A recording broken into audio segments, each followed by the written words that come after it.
ನಮಸ್ತೆ, ನಾನು ಡಾಕ್ಟರ್ ರಮ್ಯಶ್ರೀ, ನಿಸರ್ಗ ಹಾಸ್ಪಿಟಲ್, ಜಯನಗರ, ಬೆಂಗಳೂರು. ನಿಮಗೆ ಹೈಪರ್ ಅಸಿಡಿಟಿ ಸಮಸ್ಯೆ ಇದೆಯಾ? ಅಂದ್ರೆ ಎದೆ ಉರಿ ಬರುವಂತದ್ದು, ಹುಳಿತೆಗೆ ಬರುವಂತದ್ದು, ಅಥವಾ ಹೊಟ್ಟೆಯಲ್ಲಿ ಬಿಸಿ ಬಿಸಿ ಅನಿಸುವಂತದ್ದು, ಈ ತರ ಏನಾದ್ರೂ ಆಗ್ತಾ ಇದೆಯಾ? ಅಥವಾ ಅಜೀರ್ಣದ ಸಮಸ್ಯೆ ಇದೆಯಾ? ಅಥವಾ ಅಸ್ತಮಾ, ಎದೆ ಕಡ್ದಂಗ್ ಅನ್ಸೋದು, ಎದೆಯಲ್ಲಿ ಕಫ ತುಂಬಿಕೊಂಡಿದೆ ಅಂತ ಅನ್ಸೋದು, ಅಥವಾ ಪದೇ ಪದೇ ನೆಗಡಿ ಆಗುವಂಥದ್ದು, ಈ ತರ ಸಮಸ್ಯೆ ಇದ್ರೆ ಇವತ್ತು ನೀವು ಮಾಡಲೇಬೇಕಾದಂತಹ ಒಂದು ಯೋಗ ಕ್ರಿಯಾ ವಮನದೌತಿ ಅಥವಾ ಕುಂಚಲ ಕ್ರಿಯಾ ಅಂದ್ರೆ ಏನು, ಅದು ಯಾರ್ಯಾರು ಮಾಡಬಹುದು, ಯಾರ್ಯಾರು ಮಾಡಬಾರ್ದು, ಹಾಗೆಯೇ ಅದು ಮಾಡುವಂತಹ ಕರೆಕ್ಟ್ ಆದ ವಿಧಾನ ಏನು ಅಂತ ತಿಳ್ಕೊಳ್ಳೋಣ. ಸೊ ಮೊದಲಿಗೆ ವಮನದೌತಿ ಅನ್ನೋದು ಯೋಗ ಕ್ರಿಯೆಗಳಲ್ಲಿ ಒಂದು. ಸೊ ಹಠಯೋಗದಲ್ಲಿ 6 ಕ್ರಿಯೆಗಳನ್ನ ಹೇಳಿದ್ದಾರೆ. ಅಂದ್ರೆ ಶುದ್ಧೀಕರಣ ಮಾಡುವಂತಹ ಒಂದು ಪ್ರೊಸೀಜರ್ಸ್, ಅದು ಷಟ್ಕ್ರಿಯಾಸ್ ಅಂತ ಹೇಳ್ತೀವಿ. ಅದರಲ್ಲಿನೇ ಬರುವಂತಹ ಒಂದು ವಮನದೌತಿ ಅಥವಾ ಕುಂಚನ ಕ್ರಿಯಾ ಅನ್ನೋದು. ಇದನ್ನು ನಾವು ಇವತ್ತು ತಿಳ್ಕೊಳ್ಳೋಣ. ಸೊ ಇದೊಂದು ಶುದ್ಧೀಕರಣ ವ್ಯಾಯಾಮ. ಸೊ ಮೇನ್ ಆಗಿ ಏನನ್ನ ಶುದ್ಧ ಮಾಡುತ್ತೆ ಅಂದ್ರೆ ಇದು ನಮ್ಮ ಹೊಟ್ಟೆ, ಡೈಜೆಸ್ಟಿವ್ ಸಿಸ್ಟಮ್ ನ ಮೇಲ್ಭಾಗ ಅಂತ ಹೇಳ್ಬೋದು. ನಮ್ಮ ಬಾಯಿ, ನಮ್ಮ ಗಂಟ್ಲು, ಅನ್ನನಾಳ, ಹಾಗೇನೆ ಹೊಟ್ಟೆಯ ಭಾಗವನ್ನ ಕ್ಲೀನ್ ಮಾಡಕ್ಕಿರುವಂತಹ ಒಂದು ಪ್ರೊಸೀಜರ್. ಹಾಗೇನೆ ಇದು ನಮ್ಮ ಲಂಗ್ಸ್ ಅಲ್ಲಿ, ಶ್ವಾಸಕೋಶದಲ್ಲಿ ತುಂಬಿರುವಂತಹ ಕಫವನ್ನು ಕೂಡ ಹೊರಗಾಗಕ್ಕೆ ಹೆಲ್ಪ್ ಮಾಡುತ್ತೆ. ಇಂತಹ ಒಂದು ಕ್ರಿಯೆಯ ಬಗ್ಗೆ ಹೇಗೆ ಮಾಡೋದು, ಇದನ್ನ ಕರೆಕ್ಟ್ ಪ್ರೊಸೀಜರ್ ಏನು ಅಂತ ಇವಾಗ ತಿಳ್ಕೊಳ್ಳೋಣ. ಸೊ ಮೊದಲಿಗೆ ನಾವು 2 ರಿಂದ 3 ಲೀಟರ್ನಷ್ಟು ನೀರನ್ನ ಬಿಸಿ ಮಾಡ್ಕೋಬೇಕು. ಉಗುರು ಬೆಚ್ಚಗೆ ಇರಬೇಕು ನೀರು. ಸೊ ಲೀಟರ್ಗೆ 1 ಸ್ಪೂನಿನ ಹಾಗೆ 3 ಲೀಟರ್ ನೀರು ತಗೊಂಡಿದ್ರೆ 3 ಸ್ಪೂನ್ ಉಪ್ಪನ್ನ ನೀವು ಹಾಕೋಬಹುದು.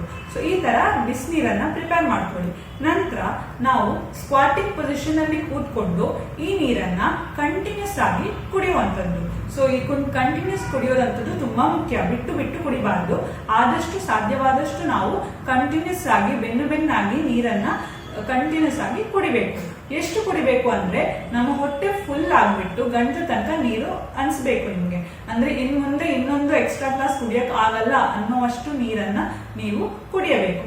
ಹಾಗೇನೆ ಕೆಲವರಿಗೆ ಈ ತರ ಕುಡಿಬೇಕಾದ್ರೇನೆ ಮಧ್ಯದಲ್ಲಿನೇ ವಾಮಿಟಿಂಗ್ ಬರೋ ತರ ಅನ್ಸುತ್ತೆ, ವಾಮಿಟಿಂಗ್ ರಿಫ್ಲೆಕ್ಸ್ ಬರುತ್ತೆ. ಸೊ ಈ ತರ ಬಂದ್ರೆ ನೀವು ವಾಮಿಟ್ ಮಾಡಬಹುದು. ಇಲ್ದಿದ್ರೆ ಸಾಧ್ಯ ಆದಷ್ಟು ನಿಮಗೆ ಎಷ್ಟು ಸಾಧ್ಯ ಅಷ್ಟು ನೀರನ್ನ ಪೂರ್ತಿಯಾಗಿ ಕುಡಿಬೇಕು. ನಂತರ ನೀವು ಎದ್ದು ನಿಂತು ಮುಂದೆ ಬಗ್ಗಿ ಹೊಟ್ಟೆಯನ್ನ ಸ್ವಲ್ಪ ಒಳಗೆಳ್ಕೊಂಡ್ರೆ ನಿಮಗೆ ನೀರು ಹೊರಗೆ ಬರುತ್ತೆ. ಇದು ಬರಲ್ಲ ಅಂತಂದ್ರೆ ನೀವು ನಿಮ್ಮ 2 ಕೈ ಬೆರಳನ್ನ ಬಾಯಿ ಒಳಗೆ ಹಾಕಿ ನಿಮ್ಮ ನಾಲಿಗೆ ಹಿಂದಿನ ಭಾಗವನ್ನ ಒತ್ತಬೇಕು ಕೆಳಗೆ. ಆವಾಗ ನಿಮಗೆ ವಾಮಿಟ್ ಬರುತ್ತೆ. ಸೊ ವಾಮಿಟ್ ಬರೋದನ್ನ ನೀವು ಕುಡಿಯುವಂತ ಪ್ರತಿ ಉಪ್ಪು ನೀರು ಪೂರ್ತಿಯಾಗಿ ಹೊರಗೆ ಹೋಗ್ಬೇಕು. ಸೊ ಒಂದ್ಸತಿ ಕೈ ಹಾಕಿದಾಗ ಸ್ವಲ್ಪ ನೀರು ಬಂದು ಮತ್ತೆ ನಿಂತು ಹೋಗ್ಬೋದು. ಅವಾಗ ಮತ್ತೆ ನೀವು ಕೈ ಹಾಕಿ ನಿಮ್ಮ ಗಂಟ್ಲಿಗೆ ಸ್ವಲ್ಪ ಕಿರಿಕಿರಿ ಮಾಡಿದಾಗ ಮತ್ತೆ ನಿಮ್ಗೆ ಒಳಗೆ ಹೊಟ್ಟೆಯಲ್ಲಿ ಉಳ್ಕೊಂಡಿರುವಂತಹ ನೀರು ಹೊರಗೆ ಬರುತ್ತೆ. ಇದೇ ರೀತಿ ನೀವು ಪೂರ್ತಿಯಾಗಿ ನೀರು ಹೊರಗೆ ಬರೋ ತನಕ ಇದನ್ನ ರಿಪೀಟ್ ಮಾಡಬೇಕು. ಹೆಚ್ಚಾಗಿ ಪೂರ್ತಿ ನೀರು ಆಚೆ ಹೋಗುತ್ತೆ. ಇನ್ ಕೇಸ್ ಸ್ವಲ್ಪ ನೀರೇನಾದ್ರೂ ಹೊಟ್ಟೆಯಲ್ಲಿ ಉಳ್ಕೊಂಡ್ರೆ ಅದು ಲೂಸ್ ಮೋಷನ್ ರೂಪದಲ್ಲಿ ನಿಮ್ಮ ಬಾಡಿಯಿಂದ ಹೊರಗೆ ಹೋಗುತ್ತೆ. ಸೊ ಈ ತರ ಮಾಡೋದಕ್ಕೆ ನಾವು ವಮನದೌತಿ ಅಥವಾ ಕುಂಜಲ ಕ್ರಿಯಾ ಅಂತ ಹೇಳ್ತೀವಿ. ಹಾಗಾದ್ರೆ ಇದು ಯಾವ ಹೊತ್ತಲ್ಲಿ ಮಾಡಬೇಕು ಅಂತ ನೋಡೋದಾದ್ರೆ ಇದು ಅರ್ಲಿ ಮಾರ್ನಿಂಗ್ ಖಾಲಿ ಹೊಟ್ಟೆಯಲ್ಲಿ ಮಾಡುವಂತದ್ದು ಬೆಸ್ಟ್ ಟೈಮ್. ಇನ್ ಕೇಸ್ ಆಗಲ್ಲ ಅಂತ ಆದ್ರೆ ನೀವು ಊಟ ಆಗಿ 3 ಗಂಟೆ ನಂತರ ಈ ಅಭ್ಯಾಸವನ್ನ ಮಾಡ್ಕೋಬಹುದು. ಹಾಗೆ ಎಷ್ಟು ಸಲ ಮಾಡಬೇಕು ಅಂತ ಹೇಳೋದಾದ್ರೆ ನಾನು ಹೇಳಿದಾಗೆ ನಿಮ್ಗೆ ಹೈಪರ್ ಅಸಿಡಿಟಿ ಅಥವಾ ಅಸ್ತಮಾ, ಇಂಡೈಜೆಷನ್ ಈ ತರ ಸಮಸ್ಯೆ ಇದ್ರೆ ನೀವು 1 ವಾರಗಳ ಕಾಲ ಇದನ್ನ ಕಂಟಿನ್ಯೂಸ್ ಆಗಿ ಡೈಲಿ ಅಭ್ಯಾಸ ಮಾಡಬಹುದು. ಅದರ ನಂತರ ನೆಕ್ಸ್ಟ್ ವೀಕ್ ಅಲ್ಲಿ ಆಲ್ಟರ್ನೇಟ್ ಡೇಸ್ ಅಭ್ಯಾಸ ಮಾಡಿ. ಅದರ ನಂತರ ವಾರಕ್ಕೆ 1 ಸಲ ಅಥವಾ 2 ಸಲ ಈ ತರ ಅಭ್ಯಾಸ ಮಾಡ್ಕೋಬಹುದು. ಇದೇನು ಪ್ರಾಬ್ಲಮ್ ಇಲ್ಲದೆ ಇದ್ರೂ ಕೂಡ ನೀವು ಅಭ್ಯಾಸ ಮಾಡ್ಕೋಬಹುದು. ಜನರಲ್ ಹೆಲ್ತಿಗೋಸ್ಕರ ಕೂಡ ನೀವು ಇದನ್ನ ಅಭ್ಯಾಸ ಮಾಡಬಹುದು. ಆ ತರ ಮಾಡೋದಾದ್ರೆ ವಾರಕ್ಕೆ 1 ಸಲ ಮಾಡಿದ್ರೆ ಸಾಕು. ಹಾಗಾದ್ರೆ ಈ ವಮನದೌತಿ ಆದ್ಮೇಲೆ ಏನೇನು ಬೆನಿಫಿಟ್ ಸಿಗುತ್ತೆ ಅಂತ ನೋಡೋಣ. ಸೊ ಮೊದಲನೇದು ನಾನು ಹೇಳಿದಾಗೆ ಹೈಪರ್ ಅಸಿಡಿಟಿ ಇದ್ದ ಕಂಡೀಷನ್ ಅಲ್ಲಿ ವಮನದೌತಿ ಮಾಡಿದಾಗ ನಮ್ಮ ಹೊಟ್ಟೆ ಒಳಗಿರುವಂತಹ ಅಧಿಕವಾದ ಆಸಿಡ್ ಅಂಶ ಎಲ್ಲವೂ ಕೂಡ ಹೊರಗೆ ಬರುತ್ತೆ. ಸೊ HCl ಅಂತ ಹೇಳ್ತೀವಿ, ಹೈಡ್ರೋಕ್ಲೋರಿಕ್ ಆಸಿಡ್, ಇದು ನಮ್ಮ ಹೊಟ್ಟೆಯಲ್ಲಿ ಇರುತ್ತೆ. ಸೊ ಹೈಪರ್ ಅಸಿಡಿಟಿ ಇರೋ ಕಂಡೀಷನ್ ಅಲ್ಲಿ ಇದು ತುಂಬಾ ಜಾಸ್ತಿ ಇರುತ್ತೆ. ಇದರಿಂದಾಗಿ ನಿಮ್ಗೆ ಹೊಟ್ಟೆ ಉರಿ, ಹುಳಿತೇಗು ಎಲ್ಲ ಬರ್ತಾ ಇರ್ಬೋದು. ಸೊ ವಮನದೌತಿ ಮಾಡಿದಾಗ ಈ ಎಕ್ಸ್ಟ್ರಾ ಆಸಿಡ್ಸ್ ಹೊಟ್ಟೆಯಲ್ಲಿ ಇರೋದೆಲ್ಲ ಪೂರ್ತಿಯಾಗಿ ಒಂದ್ಸಲಿ ಹೊರಗೆ ಬರುತ್ತೆ. ಹಾಗೇನೆ ಹಿಂದಿನ ದಿನ ರಾತ್ರಿದು ಏನಾದ್ರೂ ಆಹಾರ ಡೈಜೆಷನ್ ಆಗದೆ ಇದ್ದು ನಿಮ್ಮ ಹೊಟ್ಟೆಯಲ್ಲಿ ಉಳಿದಿದ್ರೆ ಅದು ಕೂಡ ನಿಮ್ಮ ಹೊಟ್ಟೆಯಿಂದ ಹೊರಗೆ ಬರುತ್ತೆ. ಇದಲ್ಲದೆ ಪಿತ್ತರಸ, ಬೈಲ್ ಆಸಿಡ್ಸ್ ಅಂತ ಹೇಳ್ತೀವಿ, ಬೈಲ್, ಇದು ಕೂಡ ಜಾಸ್ತಿ ಸೆಕ್ರೆಟ್ ಆಗಿದ್ರೆ ಇದು ಕೂಡ ನೀವು ವಮನದೌತಿ ಮಾಡ್ಬೇಕಾದ್ರೆ ಹೊರಗೆ ಬರುತ್ತೆ. ಸೊ ಇದು ಹೊರಗೆ ಬಂದಾಗ ನಿಮ್ಗೆ ಗೊತ್ತಾಗುತ್ತೆ. ವಾಮಿಟ್ ಮಾಡ್ತಾ ಮಾಡ್ತಾ ಲಾಸ್ಟಿಗೆ ನಿಮ್ಗೆ ಯೆಲ್ಲೋ ಕಲರ್ ಹೊರಗೆ ಬರುತ್ತೆ. ಅದು ತುಂಬಾ ಕಹಿ ಟೇಸ್ಟ್ ಇರುತ್ತೆ. ಇದು ಬೈಲ್. ಸೊ ಇದು ಕೂಡ ಹೊರಗೆ ಹಾಕಕ್ಕೆ, ನಿಮ್ಗೆ ಪಿತ್ತವನ್ನು ಕೂಡ ಹೊರಗೆ ಹಾಕಕ್ಕೆ ವಮನದೌತಿಯಿಂದ ಹೆಲ್ಪ್ ಆಗುತ್ತೆ. ಇದಲ್ದೇನೆ ನಾನು ಹೇಳಿದ ಹಾಗೇನೆ ಅಸ್ತಮ ಸಮಸ್ಯೆ ಇದ್ದವ್ರಿಗೆ ಎದೆ ಫುಲ್ ಕಟ್ಕೊಂಡಾಗ ಅನ್ಸೋದು, ಕಫ ತುಂಬಿಕೊಂಡ ಅನ್ಸೋದು, ಇಂಥವರಲ್ಲಿ ಕೂಡ ವಮನದೌತಿ ಮಾಡೋದ್ರಿಂದ ಪೂರ್ತಿಯಾಗಿ ಕಫ ಹೊರಗೆ ಬರುತ್ತೆ. ಸೊ ಇದು ಹೇಗೆ ಆಗುತ್ತೆ ಅಂದ್ರೆ, ನಾವು ವಮನದೌತಿ ಪ್ರಾಕ್ಟೀಸ್ ಮಾಡ್ಬೇಕಾದ್ರೆ ವೇಗಸ್ ಸ್ಟಿಮ್ಯುಲೇಷನ್ ಅಂತ ಹೇಳ್ತೀವಿ. ಸೊ ವೇಗಸ್ ನರ್ವ್ನ ಸ್ಟಿಮ್ಯುಲೇಷನ್ ಮಾಡ್ತೀವಿ. ನಾವು ವಾಮಿಟ್ ಮಾಡ್ಬೇಕಾದ್ರೆ ಇಲ್ಲಿ ವೇಗಸ್ ನರ್ವ್ ಸ್ಟಿಮ್ಯುಲೇಷನ್ ಆಗುತ್ತೆ. ಸೊ ಇದ್ರ ಸ್ಟಿಮ್ಯುಲೇಷನ್ ಆದಾಗ ಇದು ನಮ್ಮ ಲಂಗ್ಸ್ ಅಲ್ಲಿ ಬ್ರಾಂಕೋಡೈಲೇಷನ್ ಮಾಡುತ್ತೆ, ಅಂದ್ರೆ ನಮ್ಮ ಬ್ರಾಂಕಿಯಲ್ ಸ್ಪಾಸಮ್ ನ ಬಿಡಿಸುತ್ತೆ. ಇದರಿಂದಾಗಿ ನಿಮ್ಮ ಶ್ವಾಸಕೋಶದಲ್ಲಿ ತುಂಬಿರುವಂತಹ ಕಫ ಎಲ್ಲ ಹೊರಗೆ ಬಂದು ನಿಮ್ಗೆ ಸ್ವಲ್ಪ ಲೈಟ್ ಅನ್ಸುತ್ತೆ. ಹಾಗೇನೆ ಈ ವಾಮಿಟಿಂಗ್ ರಿಫ್ಲೆಕ್ಸ್ ಮಾಡ್ತಾ ಇರ್ಬೇಕಾದ್ರೆ ಇದು ಕೂಡ ನಮ್ಮ ರೆಸ್ಪಿರೇಟರಿ ಮಸಲ್ಸ್ ಅನ್ನ ಸ್ಟ್ರೆಂತ್ ಮಾಡಕ್ಕೆ ಕೂಡ ಹೆಲ್ಪ್ ಮಾಡುತ್ತೆ. ಹಾಗೇನೆ ಏರ್ವೇ ರೆಸಿಸ್ಟೆನ್ಸ್ ಅನ್ನು ಕೂಡ ಕಮ್ಮಿ ಮಾಡುತ್ತೆ.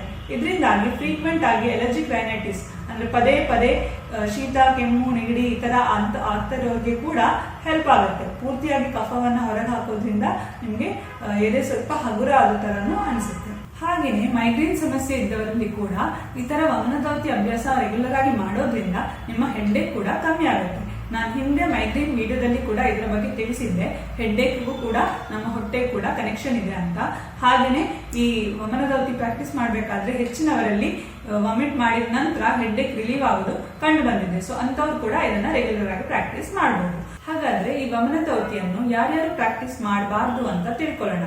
ನಿಮ್ಗೆ ಹೃದಯ ಸಂಬಂಧಿತವಾದ ಯಾವ್ದಾದ್ರು ಕಾಯಿಲೆ ಇದ್ರೆ ನೀವು ಅಭ್ಯಾಸ ಮಾಡಬಾರ್ದು. ಹಾಗೇನೆ BP ಅಧಿಕ ರಕ್ತದೊತ್ತಡ ಇದ್ರೆ ಈ ಪ್ರಾಕ್ಟೀಸ್ ನ ಮಾಡಬಾರ್ದು. ಬಿಕಾಸ್ ಇದರಲ್ಲಿ ನಾವು ಸಾಲ್ಟ್ ವಾಟರ್ ನ ಯೂಸ್ ಮಾಡ್ತಾ ಇರ್ತೀವಿ. ಹಾಗೇನೆ ಈ ವಮನದೌತಿ ಮಾಡೋ ಪ್ರೊಸೆಸ್ ಅಲ್ಲಿ ಕೂಡ ನಿಮ್ಗೆ BP ರೈಸ್ ಆಗೋ ಚಾನ್ಸಸ್ ಇರುತ್ತೆ. ಸೊ ನೀವು ಏನಾದ್ರೂ ಮಾಡ್ಬೇಕಂದ್ರೆ ಡಾಕ್ಟರ್ಸ್ ನ ಕನ್ಸಲ್ಟ್ ಮಾಡಬೇಕು. ಹಾಗೇನೆ ಪ್ರೆಗ್ನೆನ್ಸಿಯಲ್ಲಿ ಇದನ್ನ ಅವಾಯ್ಡ್ ಮಾಡಬೇಕು. ನಿಮ್ಗೆ ಏನಾದ್ರೂ ರೀಸೆಂಟ್ ಆಗಿ ಅಬ್ಡಾಮಿನಲ್ ಸರ್ಜರಿ ಏನಾದ್ರೂ ಆಗಿದ್ರೆ ಇದರ ಅಭ್ಯಾಸವನ್ನ ಮಾಡಬಾರ್ದು. ಹಾಗೇನೆ ಹರ್ನಿಯ ಸಮಸ್ಯೆ ಇದ್ರೆ ಅಥವಾ ನಿಮ್ಗೆ ಗ್ಯಾಸ್ಟ್ರಿಕ್ ಅಥವಾ ಪೆಪ್ಟಿಕ್ ಅಲ್ಸರ್ಸ್ ಇದ್ರೆ ಇದನ್ನ ಮಾಡಬಾರ್ದು. ಹಾಗೇನೆ ಡಯಾಬಿಟಿಸ್ ಇದ್ರೆ ವಿತ್ ಕಾಂಪ್ಲಿಕೇಶನ್ಸ್ ಡಯಾಬಿಟಿಸ್ ಇದ್ರೆ ಅಂತವ್ರು ಕೂಡ ಇದನ್ನ ಅಭ್ಯಾಸ ಮಾಡಬಾರ್ದು. ಹಾಗೇನೆ ವಮನದೌತಿ ಮಾಡಿದ ನಂತರ ಯಾವ ತರ ಆಹಾರ ತಗೋಬೇಕು ಅಂತ ತಿಳ್ಕೊಳ್ಳೋಣ. ಸೊ ನಾವು ವಮನದೌತಿ ಮಾಡಿದಾಗ ಪೂರ್ತಿಯಾಗಿ ನೀರು ಹೊಟ್ಟೆಯಿಂದ ಹೊರಗೆ ಬರುತ್ತೆ. ಸೊ ಹೊಟ್ಟೆಯಲ್ಲಿರುವಂತಹ ಮ್ಯೂಕಸ್ ಲೇಯರ್ ಎಲ್ಲ ಒಂದ್ಸತಿಗೆ ಡಿಸ್ಟ್ರಾಯ್ ಆಗುತ್ತೆ. ಸೊ ಅದು ಮತ್ತೆ ವಾಪಸ್ಸಾಗಿ ಕ್ರಿಯೇಟ್ ಆಗಕ್ಕೆ ಒಂದು 30 ನಿಮಿಷ ಆಗುತ್ತೆ. ಸೊ ನಾವು ವಮನದೌತಿ ಮಾಡಿದ ನಂತರ ಒಂದು 30 ನಿಮಿಷಗಳ ಕಾಲ ಅಥವಾ 30 ರಿಂದ 1 ಗಂಟೆ ಬಿಟ್ಟು ಆಹಾರವನ್ನ ಸೇವಿಸಬೇಕು. ಹಾಗೇನೆ ನಾವು ಸೇವಿಸುವಂತ ಆಹಾರದಲ್ಲಿ ಖಾರ ಇರಬಾರ್ದು. ಬೆಸ್ಟ್ ಫುಡ್ ಏನಂದ್ರೆ ಕಿಚಡಿ. ಸೊ ದಾಲ್ ಕಿಚಡಿ ಮಾಡಿ ತಗೊಳ್ಳೋದಾದ್ರೆ ಬೆಸ್ಟ್. ಅದು ಸ್ಪೈಸಸ್ ಇರಬಾರ್ದು. ಅದಕ್ಕೆ ಸ್ವಲ್ಪ ತುಪ್ಪ ಹಾಕಿ ತಗೊಳ್ಳುವಂತದ್ದು ವಮನದೌತಿ ಆದ್ಮೇಲೆ ಬೆಸ್ಟ್ ಬ್ರೇಕ್ಫಾಸ್ಟ್ ಅಂತಾನೆ ಹೇಳ್ಬೋದು. ಅದಲ್ಲದೇನೆ ಕೂಡ ಆ ದಿನ ಪೂರ್ತಿ ಸ್ವಲ್ಪ ನೀವು ಸ್ಪೈಸ್ ಕಮ್ಮಿ ತಗೊಳ್ಳೋದು ಒಳ್ಳೆಯದು. ಇಲ್ಲ ಅಂದ್ರೆ ಹೊಟ್ಟೆ ಉರಿ ಆಗೋ ಚಾನ್ಸಸ್ ಇರುತ್ತೆ. ಸೊ ನಾನು ಹೇಳಿದ್ದನ್ನ ತಿಳ್ಕೊಂಡ್ರಲ್ವಾ, ವಮನದೌತಿ ಮಾಡೋದ್ರಿಂದ ಎಷ್ಟೊಂದು ಬೆನಿಫಿಟ್ಸ್ ಇದೆ. ಸೊ ನಿಮ್ಗೆ ನಾನು ಹೇಳಿದಂತಹ ಯಾವ್ದಾದ್ರು ಪ್ರಾಬ್ಲಮ್ಸ್ ಇದ್ರೆ ಅಥವಾ ಜನರಲ್ ಆಗಿ ನಿಮ್ಮ ಹೆಲ್ತ್ ಇಂಪ್ರೂವ್ ಮಾಡಕ್ಕೆ, ಡೈಜೆಷನ್ ಇಂಪ್ರೂವ್ ಮಾಡಕ್ಕೆ ಕೂಡ ಇದ್ರ ಅಭ್ಯಾಸವನ್ನ ನೀವು ಮಾಡ್ಕೋಬಹುದು. ಧನ್ಯವಾದ.